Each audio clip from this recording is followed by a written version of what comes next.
जय श्री राम दोस्तों, आज की वीडियो में आपका स्वागत है। आज की वीडियो में हम बात करेंगे श्री शतरुद्र संहिता का 19वां अध्याय, जिसमें हम ऋषि दुर्वासा की कथा के बारे में बात करेंगे।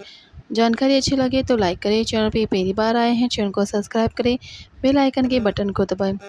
परम तेजस्वी तपस्वी महर्षि अत्रि, जो देवी अनसुईया के पति थे, ब्रह्मा जी की आज्ञा से ऋक्षकुल नामक पर्वत पर, जो कि विंध्याचल के पास में स्थित था, पुत्र की कामना से घोर तपस्या की। उनकी तपस्या दिन प्रतिदिन और भीषण होती जा रही थी, जिससे तेज अग्नि की ज्वाला प्रकट हुई और उससे सब लोग जलने लगे।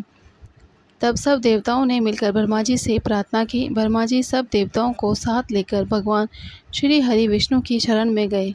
वहां उन्होंने विष्णु जी को महर्षि अत्रि की तपस्या से उत्पन्न ज्वाला के विषय में बताया। तब श्री हरि बोले कि परमेश्वर भगवान शिव ही इस समस्या को दूर कर सकते हैं, इसलिए हमें उनकी शरण में जाना चाहिए। तत्पश्चात श्री हरि ब्रह्मा जी और अन्य देवताओं के साथ भगवान शिव की शरण में गए।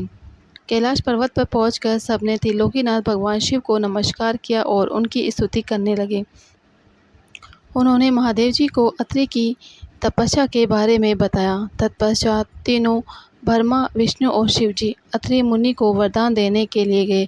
उनके पद चिन्हों को पहचान कर अत्रि मुनि ने उन तीनों की अलग अलग स्तुति करनी प्रारंभ कर दी।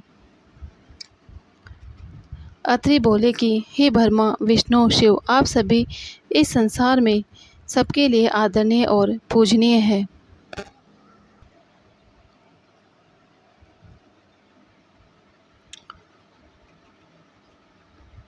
आप सभी इस संसार में सबके लिए आदरणीय और पूजनीय हैं। आप सबके ईश्वर हैं और इस सृष्टि का सर्जन, रक्षा और विनाश करने वाले हैं। भगवान, मैंने तो पुत्र प्राप्ति हेतु भगवान शिव का पूजन आराधन किया था, परंतु आप तीनों के एक साथ दर्शन पाकर मैं धन्य हो गया हूँ। प्रभु, मुझे मेरा इच्छित वर प्रदान कीजिए। मुनि अत्रि की प्रार्थना सुनकर देवदेव बोले कि हे महामुने, हम तुम्हारी उत्तम तपस्या से प्रसन्न हैं। हम तीनों देवता एक समान ही है और हम में एक ही अंश है। हमारे वरदान से तुम्हारे 3 पुत्र होंगे, जो हम तीनों के अंश होंगे। यह कहकर ब्रह्मा, विष्णु और शिव वहाँ से अंतर्ध्यान हो गए। अत्रि मुनि वरदान पाकर खुशी से झूम उठे और वापस अपने आश्रम में चले गए। वहां पहुंचकर उन्होंने अपनी पत्नी अनसुईया को वरदान के विषय में बताया, जिसे सुनकर वे भी हर्षित हो उठी। समय बीतता गया। निर्धारित समय पर देवी अनसुईया ने 3 पुत्रों को जन्म दिया, जो कि स्वयं भगवान शिव, ब्रह्मा और विष्णु का ही अंश थे। ब्रह्मा जी के अंश से चंद्रमा, विष्णु जी के अंश से दत्त तथा भगवान शिव के अंश से दुर्वासा की उत्पत्ति हुई। दुर्वासा जी ने सूर्य वंश में उत्पन्न राजा अम्बरीश, जो कि सप्तद्वीप के स्वामी थे, की परीक्षा ली। एक दिन राजा अम्बरीश ने एकादशी का व्रत रखा। तब दुर्वासा जी अपने शिष्यों को साथ लेकर उनके राजमहल में गए। उधर अम्बरीश ने सब ब्राह्मणों को भोजन कराने के उपरांत जैसे ही जल पिया, दुर्वासा ऋषि वहां पहुंचकर उन पर नाराज होने लगे। बोले कि हे राजन, हमें निमंत्रण देकर बुलाने पर भी आपने हमारा इंतज़ार नहीं किया और हमें भोजन कराने से पहले ही जल पी लिया। अब तुम्हें अपनी करने का फल अवश्य भुगतना होगा।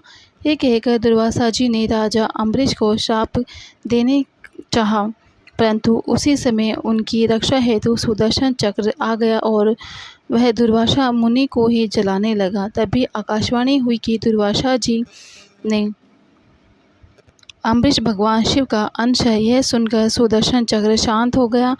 तब राजा अम्बरीश ने दुर्वासा जी के चरण पकड़ लिए और उन्हें उत्तम भोजन कराकर विदा किया। एक बार दुर्वासा जी ने मर्यादा पुरुषोत्तम श्री राम की परीक्षा ली। उन्होंने श्री राम से कहा कि आपके और हमारे बीच होने वाली बात कोई बीच न आए। जब वे दोनों एकांत में बैठकर वार्तालाप कर रहे थे, लक्ष्मण जी वहां पहुंच गए। तब राम जी ने अपने प्रण के अनुसार अपने भाई लक्ष्मण को त्याग दिया। उनकी दृढ़ता से दुर्वासा मुनि प्रसन्न हुए और उन्हें आशीर्वाद देकर वहां से अपने स्थान को चले गए। इसी प्रकार एक बार उन्होंने कृष्ण जी की भी परीक्षा ली थी। जब भगवान श्री विष्णु ने कंस का वध करने हेतु कृष्ण अवतार लिया, उस समय उनकी प्रसिद्धि चारों ओर फैल गई। वे ब्राह्मणों को प्रेम भाव से जिमाते। उनकी ख्याति के कारण एक बार दुर्वासा जी श्री कृष्ण की परीक्षा लेने पहुंच गए। उनकी सेवा से प्रसन्न होकर उन्होंने कृष्ण को वज्र के समान शरीर होने का वरदान प्रदान किया।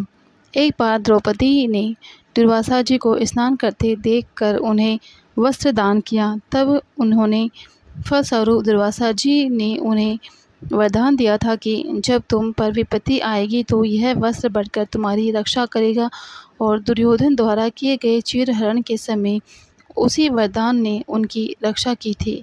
इस प्रकार मुनि दुर्वासा ने अनेक वरदानों से प्राणियों की रक्षा की।